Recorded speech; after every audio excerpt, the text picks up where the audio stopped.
কিভাবে একটা বাইকের চেন এই রকম অপরিষ্কার অবস্থা থেকে এতটা পরিষ্কার করতে পারি।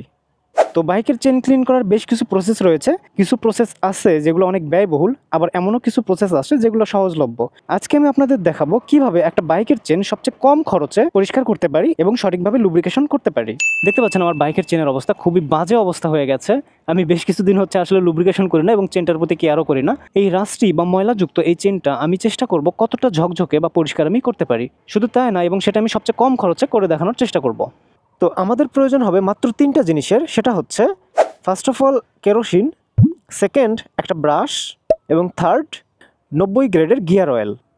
বাইকের চেন ক্লিন করার কথা মাথায় আসলেই আমরা ভাবি হয়তো বা চেনটা পরিষ্কার করার জন্য আমাদের দামি কোনো প্রোডাক্ট লাগবে। এই জাস্ট সে WD-40। WD-40 কিন্তু বাইকের চেন ক্লিন করার জন্য অনেক ভালো। তবে WD-40-র পরিবর্তে আমরা আরেকটা জিনিস ব্যবহার করতে পারি, সেটা হচ্ছে এই কেরোসিন। এটাও কিন্তু ময়লা পরিষ্কার করার জন্য অনেক ভালো একটা উপাদান। এই কেরোসিনের কথা কিন্তু বাইকের ম্যানুয়াল বুকেও সাজেস্ট থাকে যে কেরোসিনের মাধ্যমে চেনটা ভালোভাবে পরিষ্কার করা যেতে পারে। কেরোসিন চেনে ঢালার পর আমরা এরকম একটা ব্রাশ ইউজ করতে পারি, যে ব্রাশটার মাধ্যমে আমরা চেনটা খুব ইজিলি ঘষতে পারবো। এবং সবশেষে লুব্রিক্যান্ট হিসেবে আমি ইউজ করব গিয়ার অয়েল। জাস্ট এই 3টা জিনিসের মাধ্যমে আমরা চেনটা খুব সহজেই কিন্তু কম খরচে ক্লিন করতে পারি বা পরিষ্কার করতে পারি। চলুন এই ময়লা বা অপরিষ্কার চেনটি এই প্রোডাক্টগুলো ব্যবহার করে আমি কতটা পরিষ্কার করতে পারি সেটার প্রসেস শুরু করা যাক। অ্যাট ফার্স্ট চেনটা আমি এরকম একটা ন্যাকড়াতে মুছে নেব। চেনে যে ধুলাবালিগুলো রয়েছে এগুলো আমি যদি একটা ন্যাকড়ার মাধ্যমে মুছে নেই তাহলে ময়লা অনেকাংশেই কমে যাবে। তারপর আমরা যদি কেরোসিন দিই তাহলে কিন্তু এই ক্লিনিং প্রসেসটা আরও ইজি হয়ে যাবে। তবে চেন ক্লিন করার টাইমে আমরা সবচেয়ে বড় একটা ভুল বা বিপজ্জনক একটা ভুল করে থাকি, সেটা হচ্ছে বাইকটা স্টার্ট করে অনেক সময় চেনটা এরকম ক্লিন করতে থাকি, যেমন হাত দিয়েই করি বা ব্রাশ দিয়েই করি। এই ভুলটা কখনোই কোনো দিনই করতে যাবেন না। চেন ক্লিন করতে গিয়ে আঙ্গুলের এই অংশটা হারিয়েছে, এরকম বহু ঘটনা কিন্তু আমি শুনেছি, ফেসবুকে দেখেছি। আমার বাসার পাশের সার্ভিস সেন্টারে একটা টেকনিশিয়ানের হাতের নখের এই আগা অংশটুকু কিন্তু চেন ক্লিন করার টাইমে কেটে পড়ে গিয়েছিল। সো চেন ক্লিন করার টাইমে ভুলেও বাইকটা স্টার্ট করে রাখবেন না। জাস্ট ন্যাকড়া ইউজ করে আমি বাইরে বা আশেপাশে থাকা ময়লাগুলো ক্লিন করে নিলাম। এরপর আমি ইউজ করব কেরোসিন। চেন ক্লিন করার জন্য WD-40 বা এরকম কেরোসিন কিন্তু অনেক ভালো কাজে দেয়। অনেকে এখানে ডিজেল বা পেট্রোল ইউজ করে থাকেন, বাট ডিজেল বা পেট্রোলের থেকে কেরোসিনটা সাশ্রয়ী, পাশাপাশি এটা কিন্তু কাজও ভালো করে। এখন একটা ব্রাশের মাধ্যমে আমরা এটাতে একটু ঘষাঘষি করব। ভুলেও বাইকটা স্টার্ট করা যাবে না, জাস্ট এরকম ব্রাশের মাধ্যমে যতটুকু করা যায়।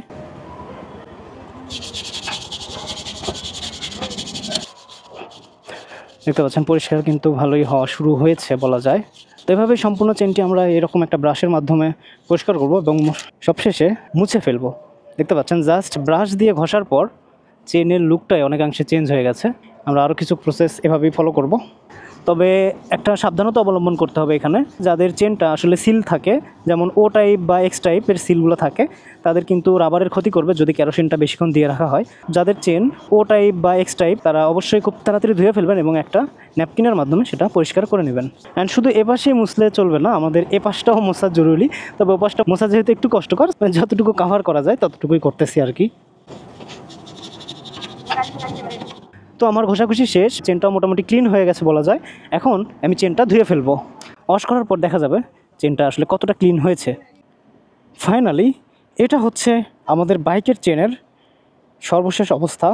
দেখতে পাচ্ছেন কতটা ঝকঝকে হয়ে গেছে, একদম নতুনের মতো। বাইকটা কেনার টাইমে যেরকম চেন ছিল এক্স্যাক্ট সেরকম চেনের মতোই হয়ে গেছে।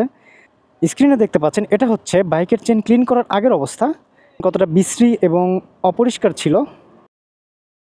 অ্যান্ড ফাইনালি এটা হচ্ছে পরিষ্কার করার পর আমাদের চেনের অবস্থা। তো আমি স্পেশাল কিছুই করি নাই, জাস্ট 3টা প্রসেস ফলো করেছি। এই 3টা প্রসেস অবলম্বন করার পর আমার চেনটার এই অবস্থা। এখন পর্যন্ত কিন্তু আমি চেনে কোনো ধরনের লুব্রিক্যান্ট ইউজ করি নাই। তো চেনটা লুব্রিক্যান্ট করার জন্য আমি একটা জারে গিয়ার অয়েল নিয়েছি।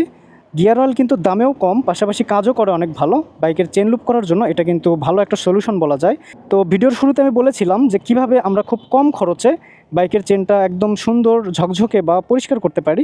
তো এটাই হচ্ছে সেই প্রসেস। আমি সব কিছু একদম সাশ্রয়ী জিনিসগুলো ইউজ করেছি চেনটা ক্লিন করার জন্য। এখন ফাইনালি আমাদের চেনটা লুপ করার পালা। বাইকের চেন যদি আমরা সঠিকভাবে মেনটেনেন্স করি তাহলে আমরা কিন্তু বাইক থেকে ভালো মাইলেজ পাবো, চেন স্প্রকেটগুলো ভালো থাকবে এবং পরিশেষে বাইক থেকে একটা বেস্ট পারফরমেন্স আমরা পাবো। তাই বাইক থেকে বেস্ট পারফরমেন্স পেতে অবশ্যই বাইকের চেনটা সঠিকভাবে মেনটেনেন্স করা অত্যন্ত জরুরি।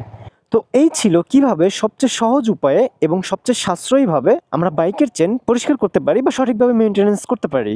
আই হোপ ভিডিওটি আপনাদের ভালো লেগেছে। ভিডিওটি ভালো লাগলে অবশ্যই বাইক ক্যানভাসের সাথেই থাকবেন অ্যান্ড পরবর্তী ভিডিও দেখার আমন্ত্রণ জানিয়ে আজকে এখানেই বিদায় নিচ্ছি। Till then stay tuned, be happy, আল্লাহ হাফেজ।